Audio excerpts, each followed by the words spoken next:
Hey, what is going on, guys? XpertFusion here, and today I want to talk about and give you my review for Fear the Walking Dead Season 4, Episode 8, the mid-season finale, which was titled, No One's Gone. I gotta say, I was pretty disappointed with this episode at first. I was, and there's a few reasons for it. Now, first of all, it's a mid-season finale. You know, when you expect a mid-season finale, you expect a lot from it. You expect it to be heart-wrenching, you expect there to be a lot of action, you expect there to be a lot of, Walker stuff. You expect a lot more than what we technically kind of got in this episode, and I guess my expectations were a little too high, and maybe that's the problem. Maybe that's why I'm not enjoying this episode as much as I see other people are, because my expectations were like 10 feet higher than they probably should have been. But I don't know, maybe that was just me being overly excited for the episode. I don't know. But there's a few other things I didn't like. I didn't like how they killed off Madison. Now, the fact that they killed off Madison in itself is just like, why? She wasn't really that great of a character. I didn't really like her that much, but that doesn't take away from the fact that what does killing her off do for the story? They already killed off Nick. I mean, if they really needed to kill off the character in the way that they killed off Madison, they could have just given Nick that death, and Alicia would have been just as emotionally outburst as she was in this episode, because losing her mother or Nick or both is really no difference, to be honest. I mean, I guess there is a big difference between losing one of them and losing both, but it's not as major as to where it would be story changing. So I feel like Madison's death is just what? I mean, she's a main character too. That makes it even less sense. Now, I understand if the actress wanted to leave or something, but I even heard that the actress was mad about it.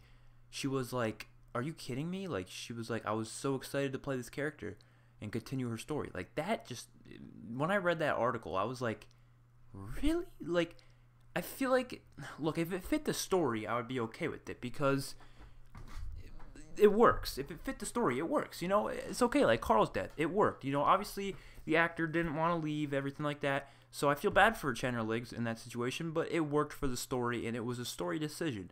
Madison, I just don't see how it's going to affect the story. Now, obviously, it might affect the story next mid-season. Maybe it'll affect it in a positive light. Maybe I'll think back on this episode and be like, you know what? Killing off Madison was actually a good thing. But right now, I don't feel good about it. I really don't. I don't at all. And even if they had to do it for some odd reason, the way they did it was terrible. I'm sorry. It was so bad.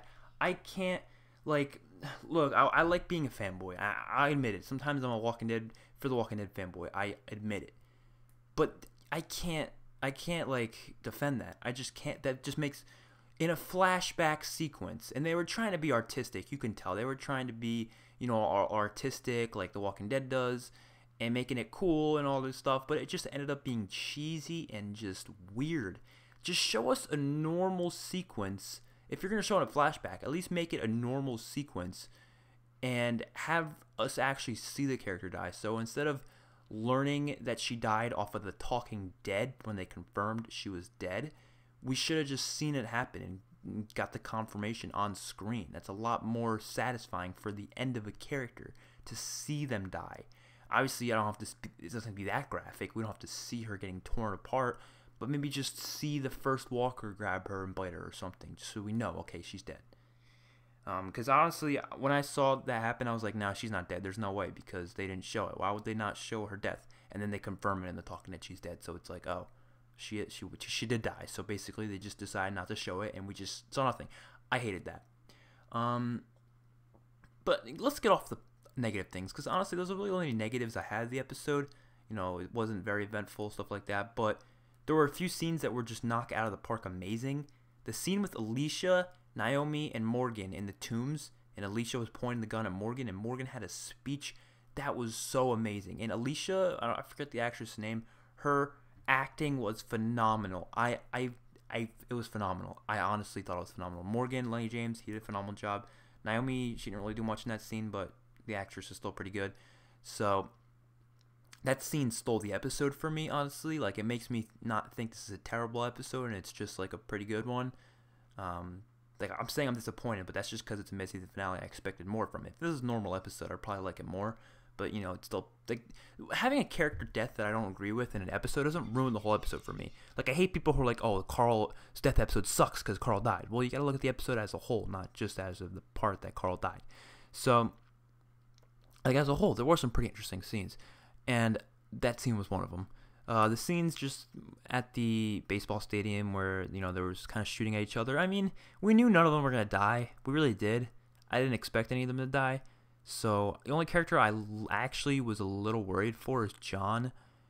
Just because he was saying his goodbyes on the camera, which I thought was like a telltale sign that he's about to die. But thankfully he's not dead, because I really want to see more John and more of the new characters in general, because I'm not gonna lie, I enjoy the new characters more than the old characters. It's crazy to say, because the old characters, we only have 3 of them left anyways. We have Alicia, Strand, and Luciana. So out of those 3, I never really cared too much about Strand, never really cared too much about Luciana, so I think Alicia's the only one I'm actually kind of enjoying, and mainly because of her amazing acting job in this episode. So I don't know. I'm excited for the next half, though. Next half looks pretty damn good. Just from the teaser, actually looks pretty damn good. So I'm actually really excited for that. But I'm hoping it's... Like, I enjoyed this half season. I did. I enjoyed episode 1, 2, 3, and 4. The first 4 were amazing. Actually, first 5 were amazing. My bad. They were amazing. 6, I didn't like that much. 7, I didn't like that much. 8 was a good episode, but was just disappointing as finale. So... First 5 were great. Last 3, in my opinion, were a little meh. So, as a whole, season is still pretty damn good. It's a pretty damn good start to The Fear. I think The Fear is going to be a much better show now. I mean, it is. This season 4 was much better than any other seasons that Fear's ever done, for sure. Not on the Walking Dead quality, of course, but it's still pretty damn good. So, yeah, hopefully you guys enjoyed. See you guys in my next one, and peace out.